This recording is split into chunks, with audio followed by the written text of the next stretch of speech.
Welcome back to Learning Left-Handed. This is our 6th episode, and I hope you listened to the last 5. If not, it's okay. Listen to this one first and then go back and listen to them. Let's begin. The first thing we're talking about today are skills that pay off forever. The very amount of these skills can basically make you from a 0 to 100% amazing. Let's begin. The first one is public speaking. If you know how to speak publicly, it is a skill that you'll be able to use from more or less school to the end. Definitely worth learning how to do that. Personally, I had issues with this, and I've worked out there's 3 different ways of getting through it. The first one is to only do it to one person. You find someone out in the crowd that you like, probably a pretty person, whatever you're into, that's okay, and do it all for that person. Block out everybody else. That's the first way. The second way is what I do. So I don't spend too much time staring at any one person, so it looks like I'm getting everybody involved, but what I really am is not staring at anybody. And then there's the third, and quite classic in my opinion, picture them all in their underwear. Hey, if it works for you, brilliant. And if it does, send us an email or a comment. Be brilliant to hear from you. The second, be honest with yourself. It's extremely hard, but extremely useful. If you can tell yourself, I don't really think I can do this, or I think I need these skills, it just tells yourself that, okay, I might not be able to do it right now, but I have a series of steps that I can do to get there. That was the second. This is the third one, is time management. There is 24 hours in a day. I say that once, I've said that 100 times. So you sleep 8 of them, you work 8 of them, and you go to the gym at least 1 of them. That's 17 hours. That means you have 7 hours to eat, enjoy yourself, and plan whatever else you need. You got a side hustle you want to spend a couple hours on? Boom, 6 to 8. That's what you do. You side hustle. Then 8 o'clock you have dinner, for example. Next one, number 4. Have confidence in yourself. Self-confidence changes everything. You stand taller, you breathe better, you look happier, more confident, more Roman in your fact that you look like, yes, I can conquer this room. Yes. You can't, but I can. I can conquer this room. Remember that. The next one is staying present in the moment. That means that actually enjoy the moment. Don't try and think all the good days are all gone or all the good days are in front of me. Think that every day, yeah, I am really enjoying this moment right now. Just those little points of bliss that you should put in throughout your day. You find something you really love, add it in every so often, so you can just think, yeah, I really like this moment, I'm going to remember it, and just feel good about yourself. People need to understand that they need to feel good about themselves. They're amazing. The next one, consistency. Now this is the bane for any person who hates schedules. Consistency kills people. So what you have to do is make sure that within those goals that you have to stay consistent with, that you do. That you just keep going on and on and on. And afterwards, you can do those little fun rewards that we talked about earlier. Anything if it's just a little packet of crisps or 10-page relaxed reading a book. Do what makes you happy. Now this next one is very difficult for a lot of people because we're all very rushed and we don't consider this very useful. But getting enough sleep can mean the difference between success and defeat. From what I've been told, the people who don't get enough sleep is that they put on weight, so they feel lethargic. Some people even go completely mad because they don't have that relaxed mindset. They have got overtired, overworked, and that is how in certain situations you will lose limbs or your whole body. If you're a lorry driver and only got 2 hours sleep, I will not be driving anywhere near you, for example. Everybody needs between 6 and 8 hours of sleep, depending on who they are. Our next point, and our last one for part 1, is having empathy. To have empathy means to understand how others are feeling. Don't shut out the world because you think their opinions don't matter. They really do. And sometimes they see things from a different perspective. So be empathetic with others. Not enough so they can use it against you, but enough so that you can understand their point of view. I hope you've enjoyed part 1. We'll be right back with part 2 after these brief messages. Now, I'm sure as most of you know, amongst other things I do is a great blog, and this blog is called The White Viking. I highly recommend you try it. There's 3 posts a day. One is a little facts, just 5 facts about a random thing. The second one is a food post, because everyone loves exploring the world through food. I've got some cocktails on there. I've got a little bit of information of different countries. Definitely have a look at that. And then the first one is more of a long form for your 10-minute break. And now, I hope you enjoyed part 1. We are now off to part 2, which is part 2, which is personal efficiency. This was one of the first things commented as a request, as how to be more efficient personally, as the name suggests. So let's begin. There is 6 things. Number 1, you have to separate all your tasks in order of priority. For example, if you have a report that needs to be done today, it takes priority over getting your hair done, for example. Number 2, plan, plan, plan. If you have 1,000,001 things to do, if you can plan when they finish and work back from them, it's called reverse scheduling. Highly recommend trying that. It'll make your life a heck of a lot easier. So please have a go at that. The third one is start early. If you can get up an hour earlier, do it. I've personally tried this in the last couple of weeks and I've been a lot more efficient. Now that's personal, but I thought you'd like to know. Anyway, number 4, do your worst task of the day first. For many reasons, but the first one is so you just get it out of the way. The second reason is it won't be hanging over you all day. So when you're tired, when you're on the 3rd or 5th task at the end of the day, and then you got the unclogging the toilet to do, you won't want to do it. So do it first. The worst is first. Now number 5, take control of your time. This means that you put work time and relax time built into your schedule. So for every hour of work, you can either do 45 to 50 minutes of work and then take a 10 to 15 minute break just to empty your mind of that task and ready yourself for the next one. And finally, and this is probably the most important thing I'm going to tell you today, so listen up. It's stay positive and take breaks. As I said before, with take control of your time, you will not be happy if you are work. You got to have a little time to relax, reschedule, rethink, and then move forward.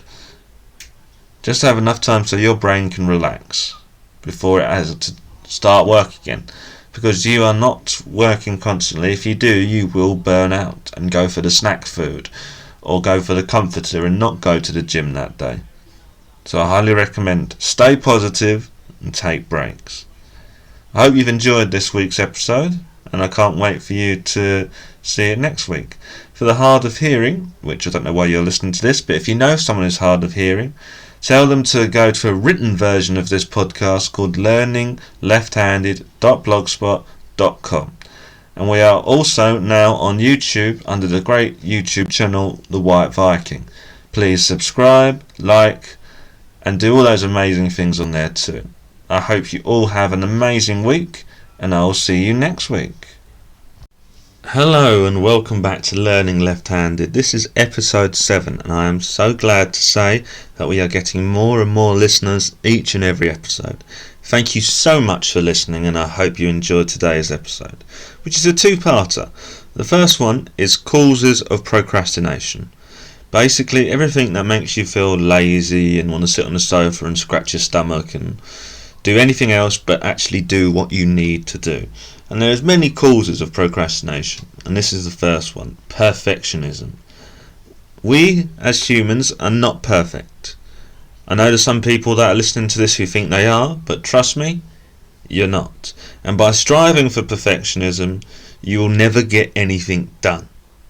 It is like learning too much about a subject. If you do all the research but don't actually do anything, what's the point? Now let's continue. Second point is fear of the unknown, and that is quite common for many people. Some people say it's one of the 3 fears we are born with: fear of the unknown, fear of the dark, and fear of falling. Completely understandable ones when you're born, but as most people listen to this are in their 20s and 30s, we should have grown out of that by now. So next time you think of something that is completely unknown to you, that is anything from a new type of food or to a country, or anything that comes to mind, I want you to focus on it and then learn enough about it. Make it so you know it. Not know it inside out, you know its blood type and everything, but just understand it enough so it is not unknown anymore. Third point, I will do it later. This has got to be the most common one on this list. But what you don't realise is our minds are fickle things. Our subconscious will make everything up to a certain point unfun. So it's better to do it now and get it over with. Or as a famous person would say, what you can do now, you should. Let's continue. Number 4, working on small tasks because they're easier. Well, that's not quite obvious, isn't it? If you had to choose between doing something extremely hard, like cleaning an entire street, or just cleaning a room, you know which one you're going to do. You're just going to clean the room. What you've got to realise is every large task can be broken down into little bite-sized chunks. Or as a friend of mine would say, the travel of 100 miles starts with a single step. So do that. Number 5, you experience a lack of motivation. Like you are just quite happy there, scratching your stomach on the sofa, doing nothing, having a little nap, you know. Bliss. But what you've got to do to give yourself a bit of motivation is give yourself a reward for doing it. It can be anything from a little sweet to an hour of doing your favourite thing. Whatever it is, find your reward and stick to it. Personally, when I'm working, I like to game for a while. It de-stresses me and gets me ready for the next set. Number 6, you don't know how to start. And that is quite a common thing, because once you have this massive problem in front of you, you think, wow, where do I start? Start with the hardest part first. That is my opinion. That is what I do. You just got to get up and go for it. You pick up your spear and charge into battle. Isn't that brilliant? Number 7, you get distracted easily. With more and more people being diagnosed with ADHD and all of the other acronyms for all these words, what you have to do, if you don't want to get distracted, because it happens to me as well, I can admit that, what I do is I've put a little elastic band around my wrist and ping it every time I feel like I'm getting distracted from what I'm supposed to be doing, so I can refocus. I close my eyes for 5 seconds, take a deep breath in, and then continue, because that is what we have to do when you get distracted. And now the last one, you know it's going to be hard. It's a common theme from anything from losing weight, setting up a business, setting up a little side hustle. You know it's going to be hard, so you put it off. Oh, I'll do it tomorrow, whenever, because you know it's hard. If it scares you, break it down, as I said before, just break it down into smaller tasks. For example, with this podcast, it requires me to do loads of different things, from advertising to editing and everything. If you can just schedule every little thing you've got to do, and in between them you put a little reward for yourself, as I said earlier, it works really well. Now, that's enough on procrastination. This second part was sent to me by a close friend of mine, and he thinks that more people should know the meanings of these terms. And we'll be right back after these messages. This episode will be broadcast on Spotify and Google Podcasts. I hope you enjoy it. Let's return to part 2. This was sent in by a close friend of mine who's just recently learnt all of this himself, and he thought everyone else should know what all of these different financial terms mean. So it's financial terms you should know and why. The first thing you must know is who is actually going to do all of these financial things, and he is called the broker, or she. It's someone who's mastered the math and the financial jargon so you don't have to. All you have to do is work with them to create a portfolio that matches your goal. Anything from saving up or just simply because you want the money. The second thing you'll want to know is the capital. And capital means what you're worth, aka all the money you have, your investments, your property, that is everything. And then you've got your third thing we're going to learn, which is capital appreciation. Basically, when you sell something, aka your stocks or anything else, it is the profit that you have made off of it. That is the appreciation. After that, you have your certificate of deposit, your CD. It's a fancy alternative to your savings account that you can't take out any money of until a set maturity date. So it's like a savings account for your investments. For our fifth point, we're going to talk about dividends. And basically, some companies share their profits with their stockholders. Not all of them, but a lot of them do. Some do it monthly, some do it yearly. It's definitely worth looking into because a lot of people just live off of these dividends. They've won the lottery, for example, and they're worried about them wasting all their money, so they put it into what they call a blue chip stock, which is something like Facebook, Disney, something really powerful, and then they just live off of the money. Highly worth knowing. Now, like with every investment, there is investment risk, and it's about weighing how risky you want it to be. It's quite easy to leave your money in something that's going to make a 1% return every 2 years, but you might as well just stick it in the bank if you're going to do something like that, in my humble opinion. If you're going to be a bit more risky, I believe the best you can really hope for is around 10% a year. That is what I've been told. If anyone offers you any more than that, I would really worry about that myself.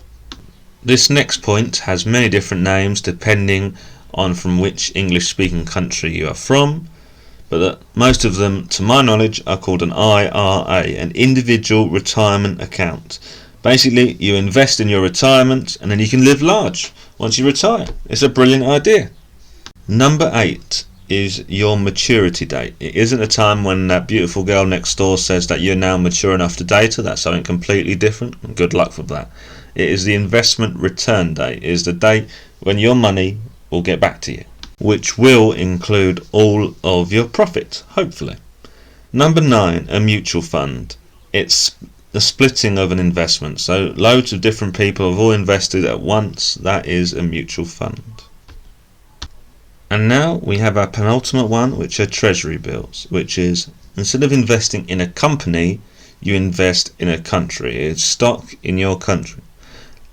And personally, I wouldn't want to be going anywhere near Venezuela at the moment because toilet paper is worth more than their currency is. And now finally, stocks and shares. The most common part that everybody should know is stocks and shares are part of a company. You own a very small part with one share. But if you say you owned more than 12%, odds are you will be on their board of directors. Or they will offer you a seat, or someone that you know can go on the seat for you.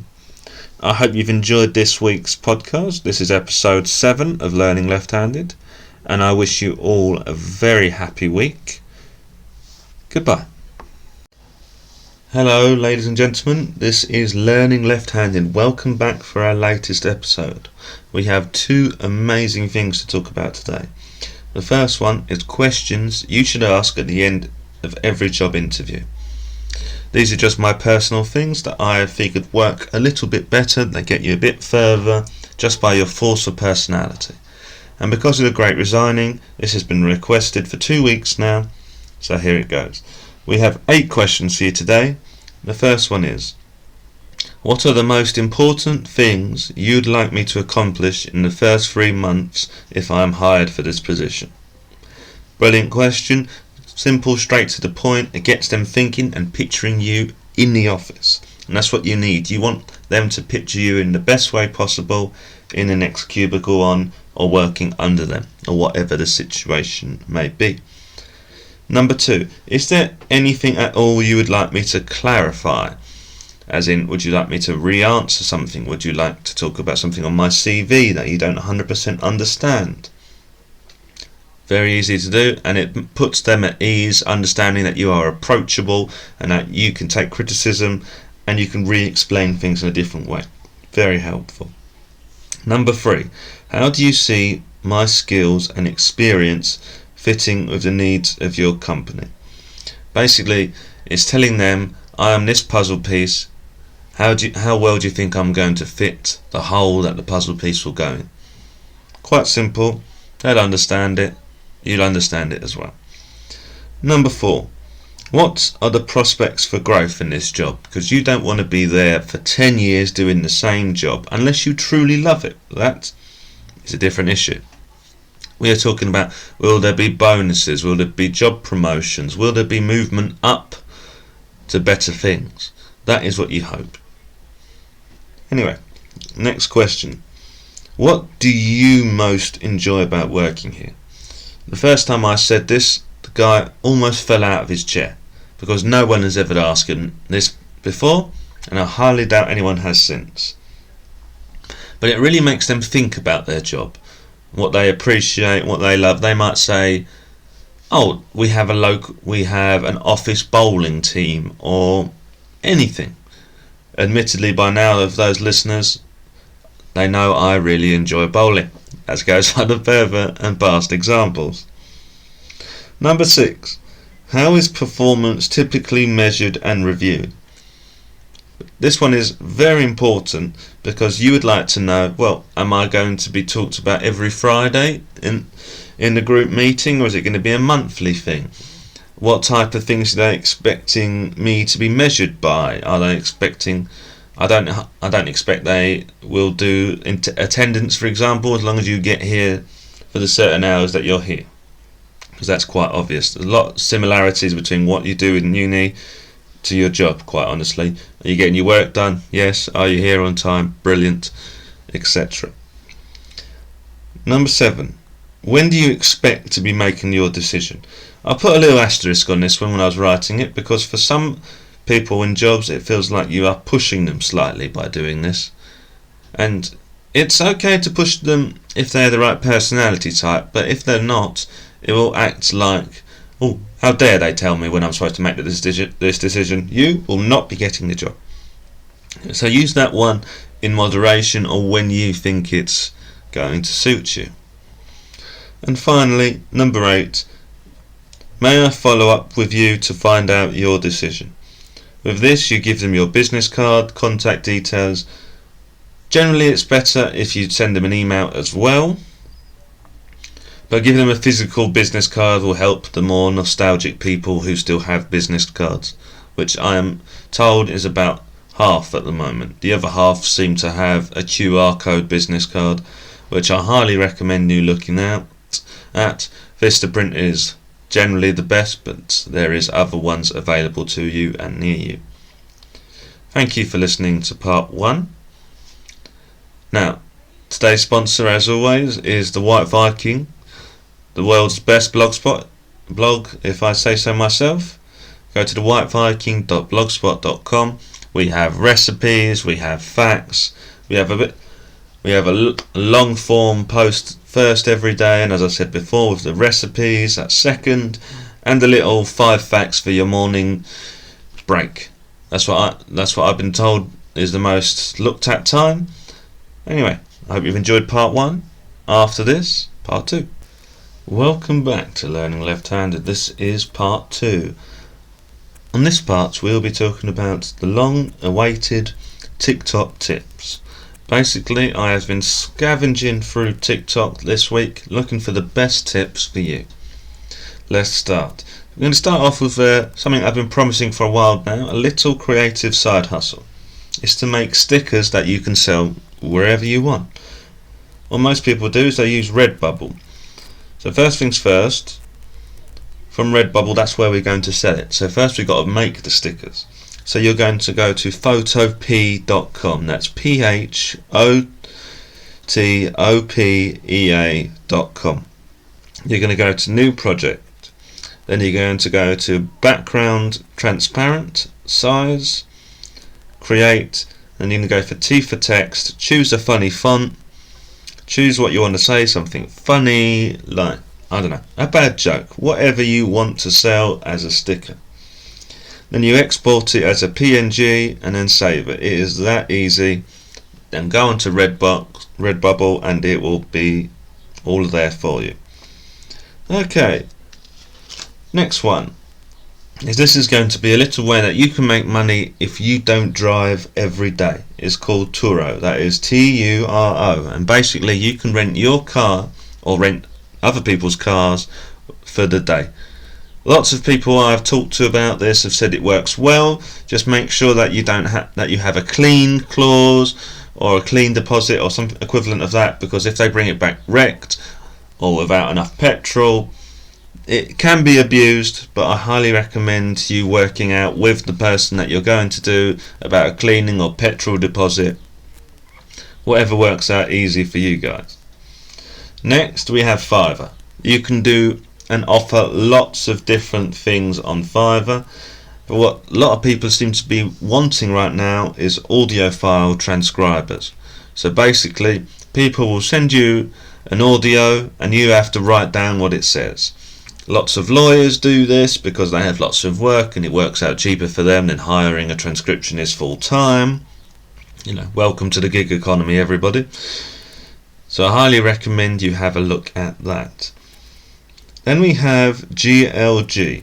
Basically, if you think you are great at anything, if you have a college degree in something, or you're just really smart, like some of the people I know who are listening would really benefit from this, it's basically you can be a consultant of any type by signing up to GLG. People will come to you looking for consultant work, and it's a nice little side hustle to have if you can do it.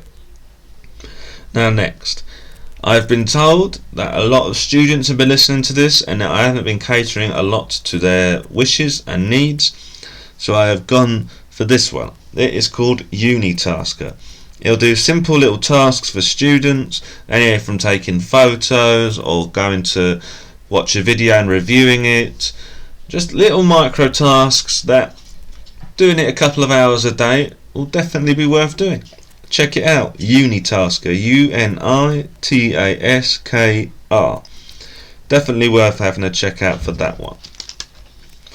And finally, this one is a very useful and powerful thing to know about.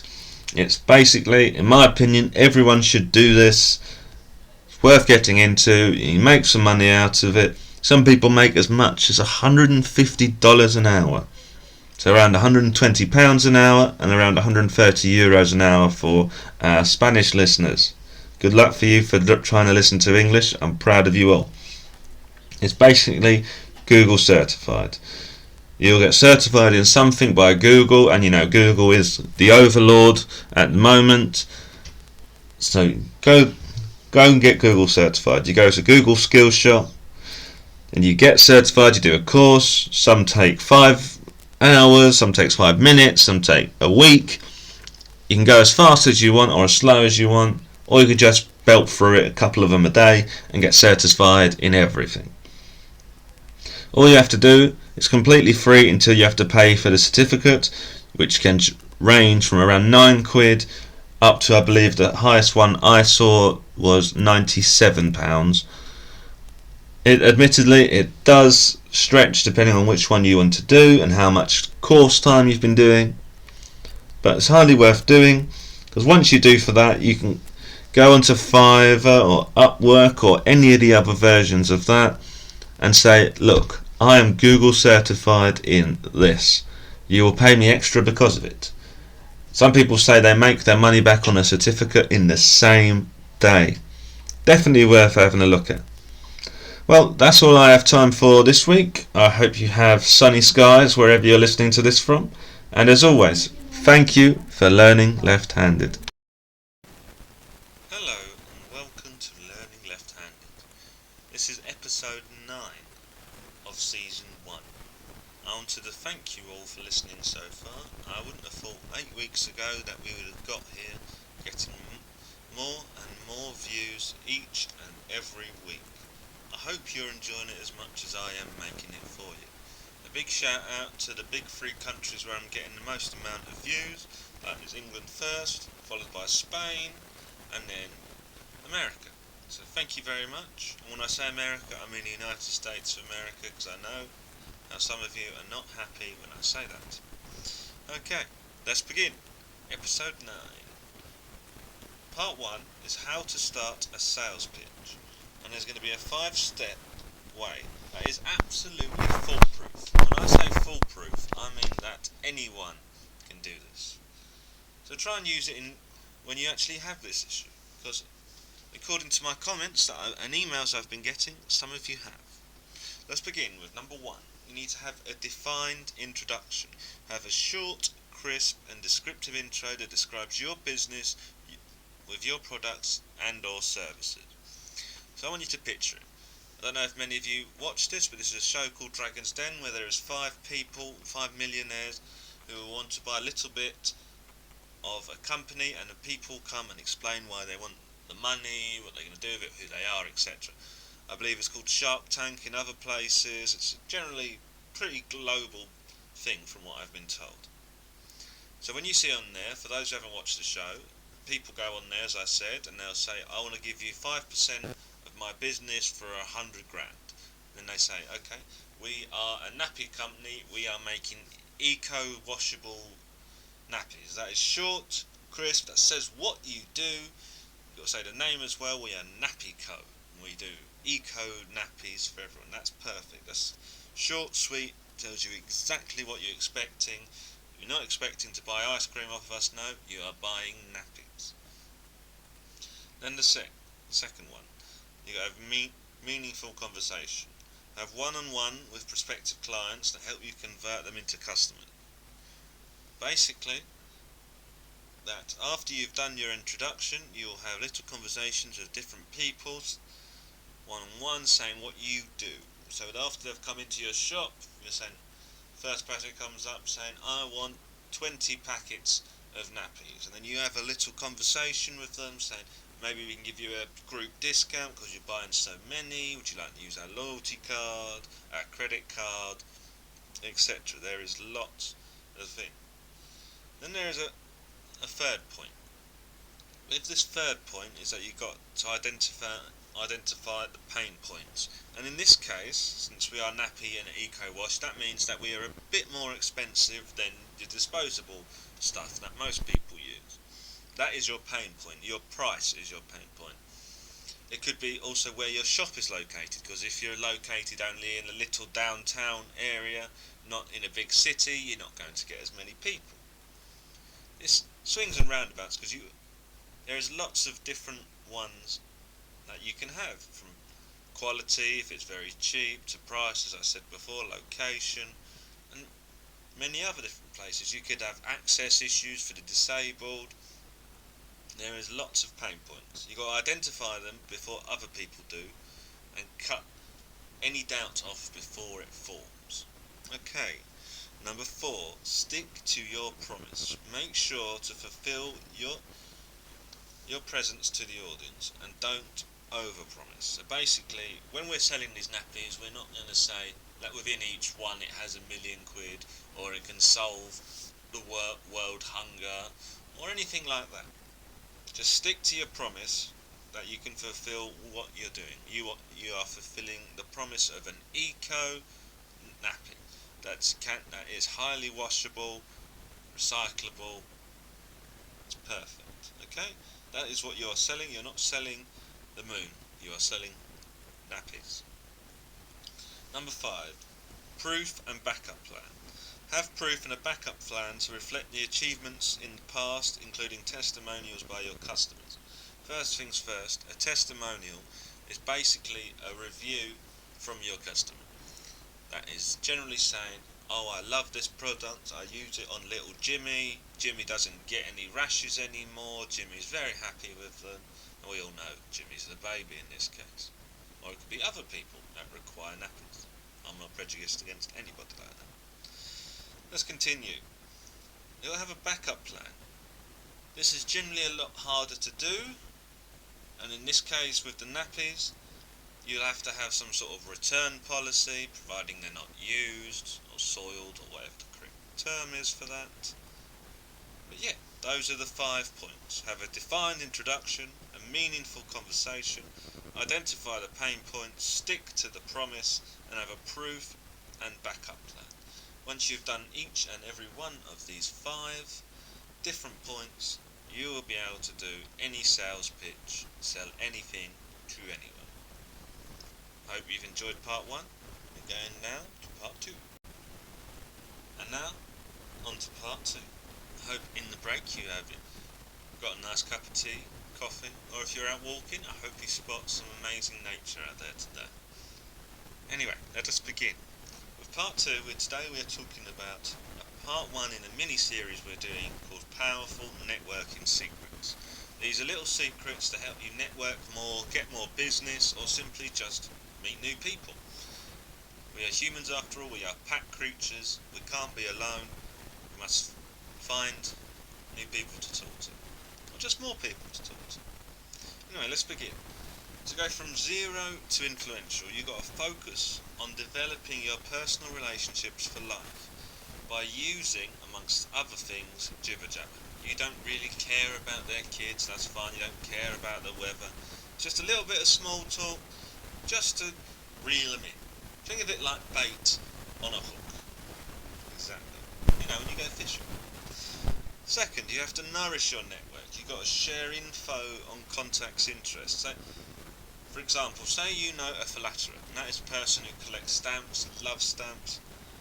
Needs a new name for that, but you know, they like stamps. Just come across a stamp article on your day, take a photo of it, send them a link to it, whatever's easiest, and people think, damn, he remembered that I like stamps, and he has sent me information about these stamps that I've been talking about. Everybody has something they love like this. For me personally, I just like learning random shit about tech, or war, or weapons, or anything. I love it when people send me stuff. It makes me feel good. I just feel like I'm appreciated, wanted. Especially when people send me travel stuff, because you can never not know enough places to go on holiday. There is so many. Now, number 3, high tech, high touch. Basically, you can make an email mail list to send each other jokes. These aren't as popular as before, but they are great. When you're sending messages, it's a lot more personal to send them a voice note, because that means that you have taken time out your day to get by yourself, just to send them, say, hi, we sell this, we do this, etc. We thought you would like this, so we're sending this to you. It makes people, customers, friends, everybody feel a little bit more wanted, which is always nice. Everyone wants to feel wanted. Number 4, you've got to create your own business card. This is quite simple. This is more for your professional end. I don't think you'll be giving your business card to your friends unless you are saying to them, look, I do this new blog, this new podcast, this new YouTube video. The link's on the back to my channel, or the QR code, and fair enough, you do you, my friend. I've seen people do it, it will continue to happen, and it will get more and more common. Anyway, let's continue. Number 5, this is the last one on today's list. We'll have more in a couple of weeks for you. It's got to schedule relationship development. Basically, there is a heck of a lot of different things that you can do with new friends or new relationships, especially if you look through LinkedIn. LinkedIn generally advertise a lot of different events, networking events, other bits and pieces. definitely worth having a look into. And considering that COVID is more or less over now, at least, fingers crossed, all of this stuff is now open across the globe as far as I am aware. So go and do them. There's a few others. Go to nimble.com. That's another great place to find these type of things. And Evernote, lovely place. Lots of different websites that are out there. You can find them. Just put relationship development, club events, and there will be hundreds.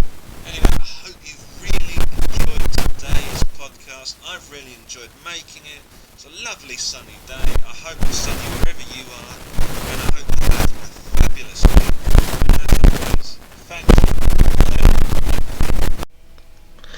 Hello and welcome back to Learning Left-Handed. This is our 10th episode, and for our new listeners, please listen to the other ones as well, but after you finish listening to this one. I hope you thoroughly enjoy it. Today we are starting off with suggestions of success, and these are 21 different things that you can do to be more successful in life. The way we've got this information is by doing lots of research on many successful people. Now, let's begin. The first one, and this is a big one for a lot of people, is you have to marry the correct person, the right person, because you need someone to always be there to give you a little push and yet hold you when you've pushed too far. That perfect person that comes to mind when you hear this, that's the person, that should be the person you marry. The second one, you have to work at something you enjoy. And you've got to enjoy it so much that it becomes a passion. So when you go to work, you're not going to work, you're going to your passion. I know that's very difficult for a lot of people because there's only so much admin there is in passion, but hey, you might like that. That's fair enough. Number 3, give people more than they expect and do it cheerfully. Because if you do it cheerfully, they'll believe they actually mean a lot to you. Highly worth remembering that. Give it a go. Number 4, become positive and enthusiastic. So whenever you think it's going to go exactly really bad or completely wrong, you got to sit up straight, smile and say, let's do this, it's going to go great, I know it will because I'm doing it. Mind you, don't go too far so if you are cocky, but if you are, be self-cocky, if that makes sense. Number 5, be forgiving, because life is just not worth holding grudges. You can forgive people, you don't forget what they did to you. That is what I do personally, and it leads to less hate in your soul. Number 6, be generous, because you can't take any money with you once you're dead. We all come with nothing and we all leave with nothing. What we do in between is life. 7, have a grateful heart. Even if someone just makes you a coffee, make sure you tell them how much it means to you that they would make you a coffee. I know for some people that's incredibly stupid, but I'd recommend doing it. Number 8, be persistent. Nothing is going to go right 100% of the time, or it's not going to go as easy as you think ASAP. So you have to be used to getting up and thinking to yourself, I am going to do this project today. I'm going to go very far with it. It's going to make me lots of money, and that's what you got to do, that every single day. Number 9, you got to have discipline to save, aka pay yourself first. So you rake in after expenses and petrol and so forth, electric, all your bills, obviously you pay them first, and then you take a 10% of your salary, not of what's left but what you actually got that month, and put that in the bank. That is your nest egg, your rainy day money, and at some point you will either need it or you can spend it on a lovely holiday, which is what I do. So definitely try that. Always pay yourself first. Number 10, you've got to treat how you want to be treated. So if you want to be treated well, you treat people well. It's quite simple. Most people should do it, if not everybody. And the world would be a lot nicer and probably a better place. So, definitely give that a go. Number 11, commit yourself to constant improvement. Personally, I read help books. I read 10 pages a day of them, and it is doing me a lot of good. I have learnt so many different things, so many different side hustles that I'm going to add on to here. But be always improving, and that way you can be just a little better every day, and it will do you the well of good. It'll make you feel stronger, better. Feel like you can conquer the entire world if you wanted to. Number 12, commit yourself to quality. Basically, at least from what I understand from this, is don't accept the off-brand Coke. Go for Coca-Cola. You are worth Coca-Cola. You got to think in that mindset, yourself, in your mind, that you have to be quality. That's how you got to feel. You got to have quality in your food. You got to have quality in your lifestyle. Quality, even just a good tailored quality shirt will make you feel like you can conquer a small country. No one tell Putin that, because, well, you know what he's like. Next, 13. Happiness is people you love and respect. This one was a little left field for me, because I think that's quite obvious. But you should always try and be with people that bring you happiness. But learn how to be happy by yourself. That is one of the biggest things, at least in my opinion, of living at the moment. You have to learn to love yourself, then love others. But be happy by yourself and with others, as I said. Number 14, be loyal. Quite obvious. Loyalty will get you very far, but don't do it to excess. In a business sense, if someone else is paying you more, go for it. Because loyalty, the only one who wins in loyalty is the company you're working for.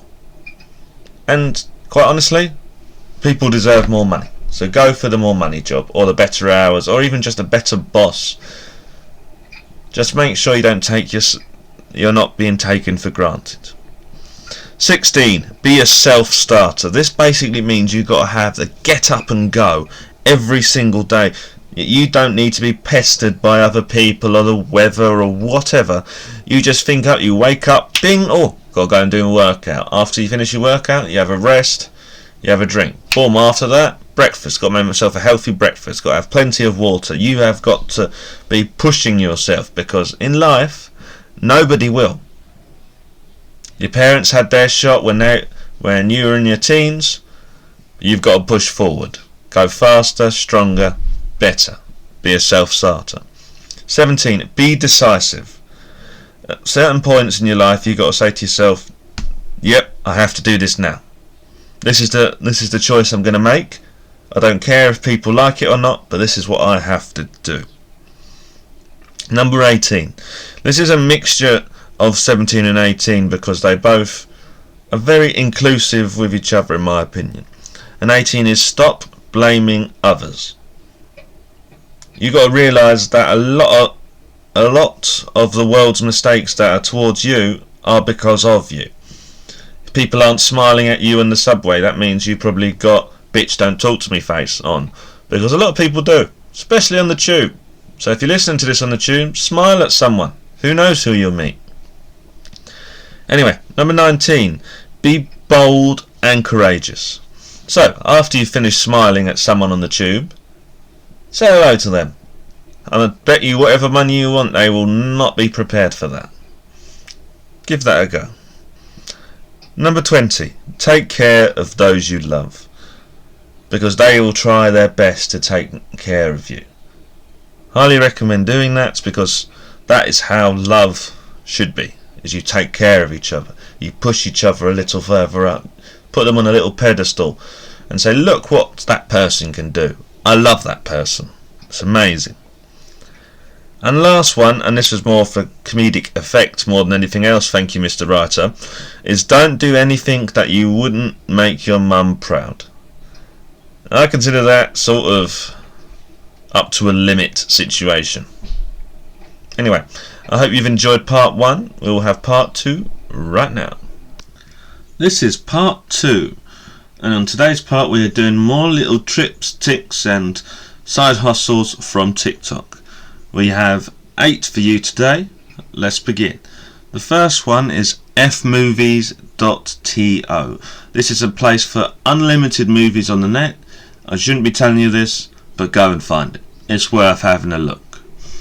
And then the next one. This one is for the people who want to have better Instagram tags. It's a place called Flick. It's very useful. Go and have a look at it.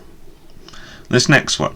This was sent in by a friend of mine, and he says it's the quickest way to get a 6-figure job. Easy as peasy. You can do some free data courses online through Google or Coursera, and after you've completed one of them, you go onto LinkedIn, you go into their job search bar, you go to data analyst, and then you pick your city, then you go on to the options and click most relevant, in the past week and entry level. According to him, you can find those jobs all the time, and because you've got this new course from Google, highly recommend doing it. And if any of this works for you guys, please send me an email, you know, at the usual places. Anyway, next one. This is a way of doing something that already happens to us anyway.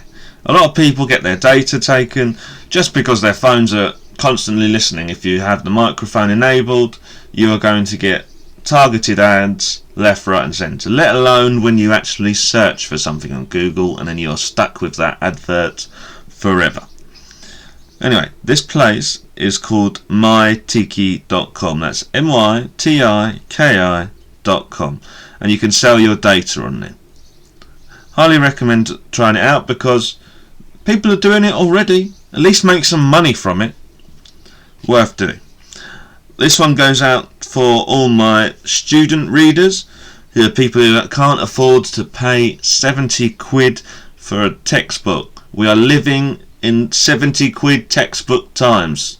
How is it so expensive? We all know the professors are on the take somewhere. So what I have done is I have asked a close friend of mine who knows how to find these things. Let's call him Tech Wizard, because he is. And he has told me a way of which you can find the PDF of most books online. It's quite simple. You go into Google and then you open parentheses and put the name of the book in it. Then you put file type, 2 dots, PDF. Give it a go. It should work. If it doesn't work with the parentheses, do Control 2. That should work as well.